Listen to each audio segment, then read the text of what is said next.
United in purpose, strong in impact. Good day and happiness life mga ka-life change. So excited tayo, 'di ba, pumunta ng Riyadh. So nandito na tayo sa hotel na kung saan gaganapin ang ating leadership training. So ito yung pinagsama-samang GIL from different parts of Saudi Arabia, from Eastern region, Western region, and Central region. So to God be the glory dahil matagumpay ang first ever event na ito. So, we believe na masusundan pa daw po ito next year. Napakasaya dahil nagkasama-sama ang magkakapatid at mga manggagawa ng Panginoon. So, naniniwala kami magiging strong band ito as a JIL whole family in Kingdom. And malaki ang maitutulong nito para sa pagpapalakas ng ating spiritual being. So to God be the glory sa mga na-meet natin, sa mga nakilala natin. Kung may nag-gain sa gawain ito, isa ako sa nag-gain.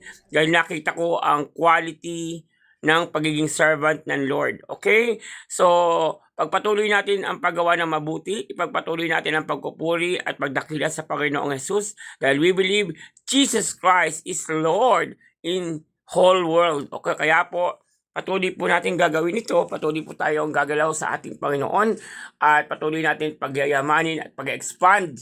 Gagawin natin ang ating mission, di ba?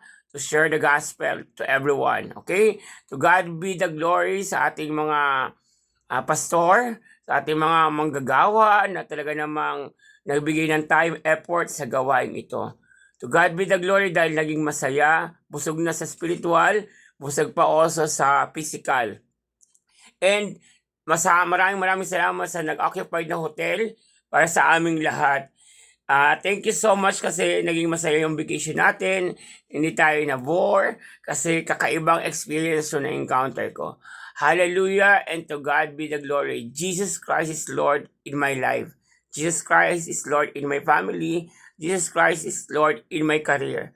Jesus Christ is Lord in my faith. Kaya naman po to God be the glory. Muli po, Life Change OFW Journey for the Glory of God. Hallelujah and thank you so much. So sa video ito, ayan, nakikita nyo naman ang aming mga sisipag. Ayan. So this is the second day part. Naka-white po kami. Yung first part po namin, naka-blue kami. Ito po yung last day.